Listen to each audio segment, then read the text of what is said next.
Close Encounters of the Third Kind is alright, though it has been hailed as a cinematic masterpiece and is considered by many to be one of the greatest films of all time. I can't help but feel as though it is overrated.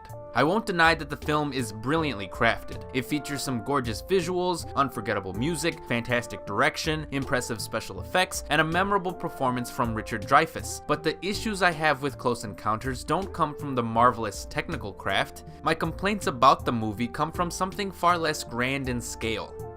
Roy.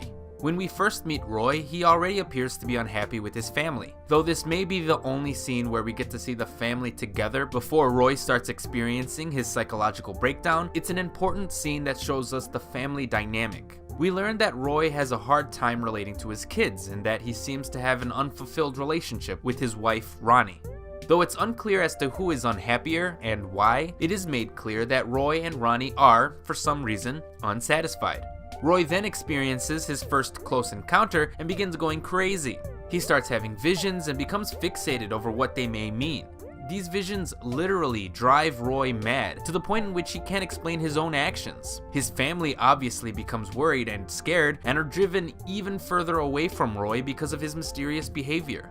Now, we as an audience eventually learn that Roy isn't alone in this behavior and that there are a handful of other people experiencing these telepathic visions as an invitation to have a more intimate encounter with the alien visitors, but his family never learns that. From the family's perspective, Roy is in dire need of some help, yet he drives his family away and then decides to leave them for aliens. Roy walks away from his entire life's worth to step onto a spaceship and go God knows where. He doesn't hesitate one bit to leave everything and everyone he knows behind. Now, leaving your old life could have been an interesting character arc, except for the fact that Roy never expresses any desire to go anywhere, do anything, or be a part of something greater than his own simple life. He just leaves the world behind without taking anyone else into consideration. In fact, the entire idea of Roy leaving his life comes out of nowhere. Though the climactic sequence makes for some thought-provoking imagery, it also turns Roy into a jerk who leaves his family behind and forces his wife to raise his children as a single mother. The climax takes place in a top-secret military facility, right? So it's not as though the government is going to candidly admit to the public that first contact was officially made. So Roy willingly left the Neary household, never to be seen or heard from again. We know the aliens have been communicating with Roy through some form of telepathy, but his decision to leave doesn't exactly come across to me as his own choice. The visions infected his mind like a virus, causing him to act irrationally. His impulsive decision to board an alien spacecraft doesn't seem that far off from being irrational either. His own family disappears halfway through the movie, and Roy never once tries to go to them or explain to them what's happening. Hell, he expresses more concern over strangers like Jillian and Barry than for his own wife and children. All I'm saying is, no sane man would do what Roy chose to do. Does he have any regrets? Does he ever miss Earth? Does he ever realize that his children will grow up fatherless? Is the Neary family better off without Roy? Did Ronnie ever find happiness? We'll never know.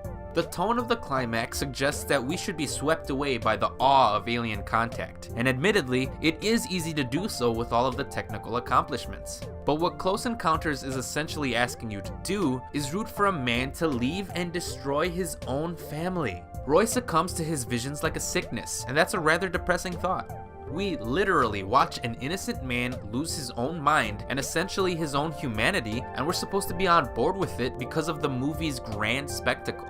Despite Close Encounters offering some visual intrigue, I can't participate with Roy in experiencing a grander sense of wonder because I can't help but feel sorry for him and his family.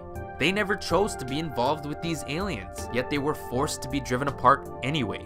Now, there are plenty of movies that can get the audience on board with having its protagonist abandon their past. In fact, another little movie in 1977 just happened to do that exact thing. Despite arguably being a better filmmaker, Spielberg's old pal Lucas told a similar story, but in a much better way. Close Encounters may rival Star Wars on a purely technical level, but it lacks the heart that made the audience so engaged with characters like Han, Luke, and Leia. When Luke Skywalker looks onto the binary sunset, you can feel that he desperately wants to be a part of something more. When Roy creates a mountain in his living room, you can tell that he desperately wants to find answers, but he's never given any. Or perhaps he did receive his answers aboard the Starcraft, but the audience was never given that information since Close Encounters decided to remain ambiguous. Which is fine, but by remaining a secret, I never felt the resolution that I thought Roy deserved. You don't have to personally agree with my interpretation of Roy's characterization, but I just want to make clear as to what specifically keeps Close Encounters from being a great movie in my own eyes. I can't relate to, empathize with, or root for Roy on any level.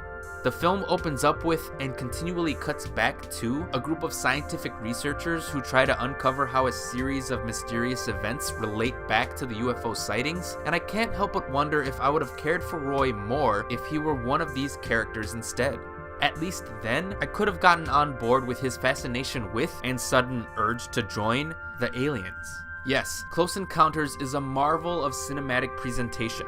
It starts off with an interesting premise that immediately gets you hooked into the story and follows with brilliant technical work that undeniably stirs the imagination. However, Roy's characterization has always made the special effects in Close Encounters feel hollow to me.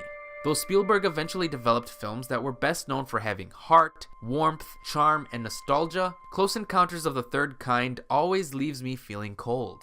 The film may leave audiences filled with fascinating questions about our place in the universe, but without that personal and intimate connection to the main characters, Close Encounters lacks the certain quality that would make me, personally, consider it a great movie. A good one, just not a great one. Thanks for watching.